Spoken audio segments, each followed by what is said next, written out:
That brings us to Grambling head coach Doug Williams. Is Coach Williams on the call? Yes, he is. Good morning, Coach. Morning.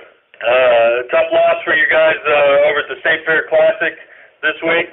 If you could just kind of summarize that game and then talk about, I would assume an open week comes at a good time for you guys, and then we'll open it up for questions. Seems like we've been having some tough losses for the last 3 weeks. Yeah, it was one of those situations, and like the coach and I talked about this morning. We need to petition either the conference or the NC2A to have games played 3 quarters, because over the last 3 weeks, the fourth quarter has really been a bummer for us. For some reason or other, we started making most of our blunders and mistakes during the fourth quarter, and it seemed like everything happened, but it hadn't happened for the good for Grambling. And that's the thing that we got to try to correct when we get to the fourth quarter, and try to be a better football team during the fourth quarter. But we also got to give credence and congratulations to Heights Northern, who I've known a long time, done a great job at Prairie View, and having these guys prepared to play. I think that in itself says a lot too, and we just got to do a better job, and that's what we're gonna work on. Talk a little bit about the open week, just some time to kind of get your guys straight a little bit. I think the open week is certainly something that we need as a group. The coaching staff, and especially the football players, because it's been a tough stretch for us, and being here at Grambling and being 1-4 is something that none of us is used to. But it's something that is realistic, and we got to work through it and try to get this thing turned around in the next few weeks. So certainly this bye week come at a great time. We'll open up for questions for head coach Doug Williams from Grambling State. Hey, Coach. This is Kendrick Marshall from HBCUFanNation.com. Yes, sir. At 1-4, do you consider your season pretty much over right now with the way Prairie View has played the last couple of weeks, as well as Arkansas Pine Bluff leading the division? Well, anybody else got to play this year? It ain't over. We only played 5 games. It's an 11-game season. We got 6 more games to play, and Prairie View do too, I think. Coach, Dorrance Roberts was another big game. Is he kind of emerged himself as your go-to back? I tell you what, we as a staff either have to apologize to him or take our hat off to him, because 2 back-to-back 180-some yard game, I think certainly say that he probably should have been playing earlier. But he will play from now on as long as he's healthy, because he has really stood up for us.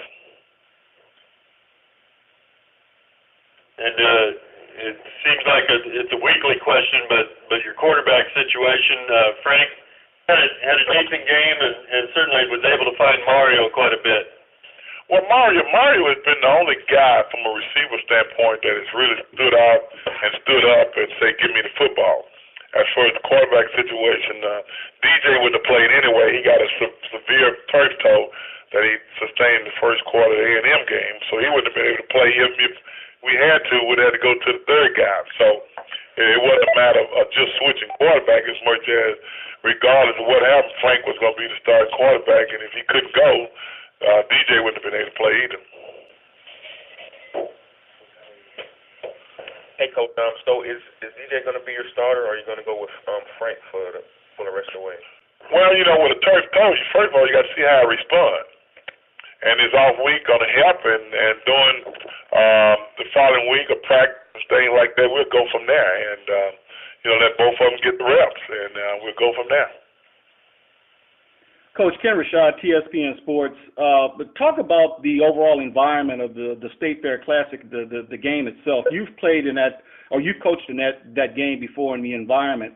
But in leaving the game, there were a number of comments of individuals who were in attendance who talked about the distractions that took place in and around that didn't have anything necessarily to do with the game itself. Were you aware of this, and do you, in any way, did you detect any sort of off-field distractions during the course of the game? I really didn't. You know, as a coach on the sideline, I try not to get involved in the off the field things. You know, the only somebody who mentioned anything to me was actually my wife last night was talking about the number of advertisement during the game. And I you know, as a coach, I got earphones on, and I certainly not listen to what's going on, trying to hear the coaches and stuff like that. So no, I don't know all the stuff that went on off the field. Coach, talking about your running back in Lawrence, you mentioned about him not playing the first two games. Was there anything in particular, any reason why he didn't play those first two games? First of all, we went to spring practice. You know, he had a couple of days in spring practice, had some good days, but no running back in spring practice just really stood up. As a matter of fact, he was the only kid that we brought to camp from the spring practice, from the whole backfield per se. You know, Frank Warren and Cornelius Walker was the only two backs that played last year. And this kid was the only kid that we, as a holdover, we brought in a couple of freshmen and that had better camps and things like that. But I think what happened, Darns got a little hungry, and the freshman kid, you know, fumbled a couple of times, and we decided to go with Darns a couple of weeks ago, and this is where we are now.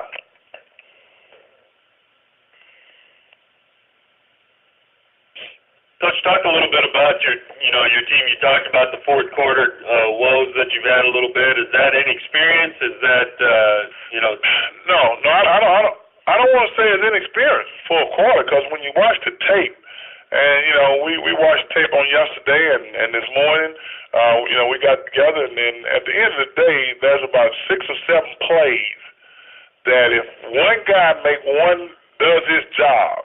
And that's why it's important as a team sport that everybody do what they're supposed to do. If one guy does his job on 6 or 7 of those plays, the results would be so much different. But that's the nature of this football game, is to get everybody to play the way they should play all the time. And we had a breakdown here on offense, breakdown on defense, drive killers, penalties at the wrong time. It's just little things that come back to become big things. And they're all correctable. That's the good part about it. The bad part about it, we didn't get it done on Saturday. Is there a sense of urgency now going into the rest of the season? No, I'm not in that mode. You know, if I'd have been here 3 or 4 years and we was where we are now, I would have to say probably so.